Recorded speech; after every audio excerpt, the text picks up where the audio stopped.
News संवाददाता प्रतिमा मिश्रा दिल्ली के deputy CM और शिक्षा महकमा संभालने वाले मनीष सिसोदिया के पास पहुंची। पूछा कैसे राजधानी के सरकारी स्कूल प्राइवेट स्कूल के मुकाबले बेहतर नतीजा देने की हालत में आए। मेजर स्टेप्स हमारे थे। सबसे पहले तो मैंने देखा कि बजट बहुत कम था, तो हमने बजट बढ़ाया। ऑफ कोर्स कुछ चीजों का बजट कटा होगा उसके बाद, लेकिन हमने आते ही सरकार में बजट दोगुना किया और आज हम लगभग 1/4 बजट दिल्ली का सरकार का एजुकेशन पे खर्च करते हैं। दिल्ली एकमात्र राज्य है देश में जहां 1/4 बजट एजुकेशन पे खर्च होता है।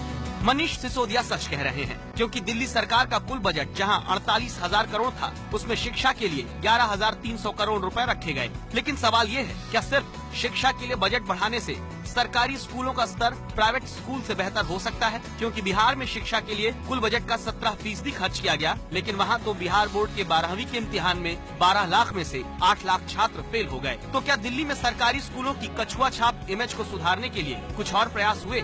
शिक्षा मंत्री मनीष सिसोदिया बताते हैं कैसे उन्हें एबीपी न्यूज के शो राम राज्य में फिनलैंड की शिक्षा व्यवस्था देखने के बाद एक आइडिया आया। एबीपी न्यूज पर मैंने देखा था और मैं उस प्रोग्राम में भी था आपके, और ऐसे भी ये दुनिया में जाहिर है कि फिनलैंड में दुनिया की सबसे अच्छा एजुकेशन सिस्टम चलाते हैं वो लोग। मैं उसको समझने गया, मैं अपने प्रिंसिपल्स को, मैं कुछ ऑफिसर्स को भी लेके गया था अपने डिपार्टमेंट के।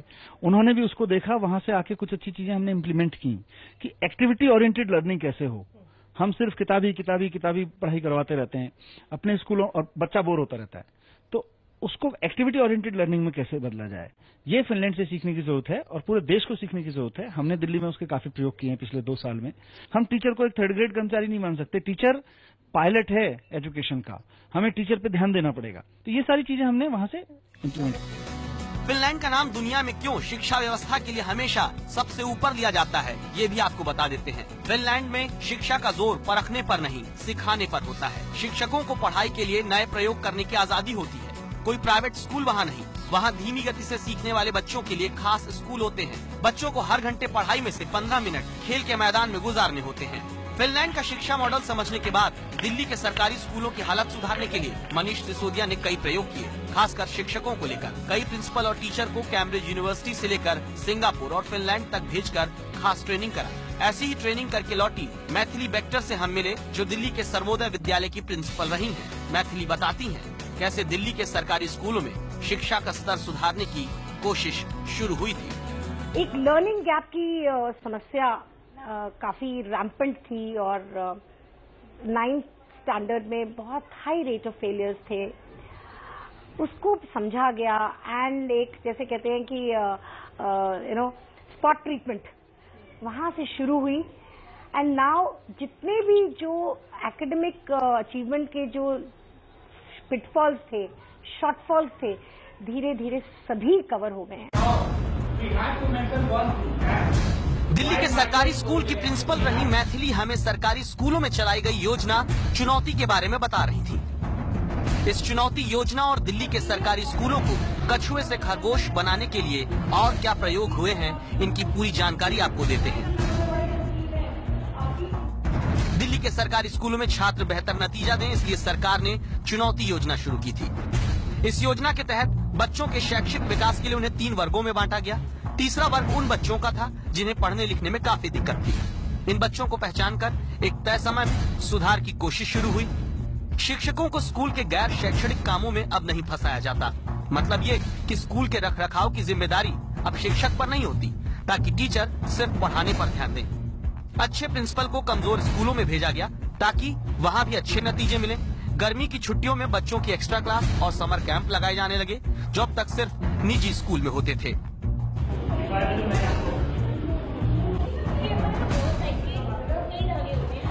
अब भी ये सवाल था, क्या सिर्फ इन्हीं प्रयोगों के कारण दिल्ली के सरकारी स्कूल बेहतर हुए हैं? इस बात को और बारीकी से समझने के लिए हम शिक्षाविद रुक्मणी बनर्जी के पास पहुंचे, जो दिल्ली में एजुकेशन सिस्टम पर गहनता से नजर रखती हैं। इनसे राजधानी के स्कूलों में आए बदलावों पर बात की।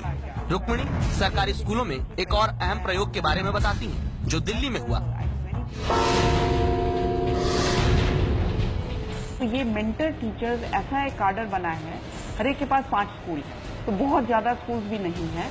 और मेंटर टीचर्स का यही रोल है कि वो स्कूलों में जाएं और स्कूलों में जो भी टीचिंग लर्निंग में मदद की जरूरत हो वो स्कूल के साथ लगकर काम करें।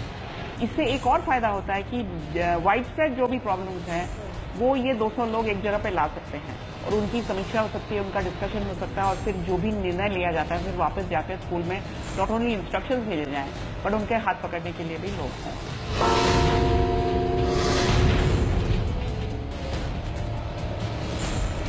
2 साल में दिल्ली में सरकारी स्कूलों में बेहतर नतीजा देने की कोशिश के लिए हुए ऐसे ही प्रयोग हकीकत में सफल दिख रहे हैं, जिसकी गवाही है राजधानी में प्राइवेट स्कूल से ज्यादा सरकारी स्कूल के छात्रों का पास होना। गवाही है विकास उपाध्याय के चेहरे की मुस्कान, जो कहती है महंगे प्राइवेट स्कूलों को सरकारी स्कूल टक्कर भी दे सकते हैं और जीत भी सकते हैं, बशर्ते बदलाव की ताकत सिस्टम के अंदर हो। तो देश में महंगी शिक्षा, कमजोर पाठ्यक्रम और लचर होती शैक्षिक व्यवस्था से मुक्ति दिलाने के लिए अगर दिल्ली के सरकारी स्कूल एक नई राह दिखा रहे हैं तो ऐसी कोशिश पूरे देश में होनी चाहिए।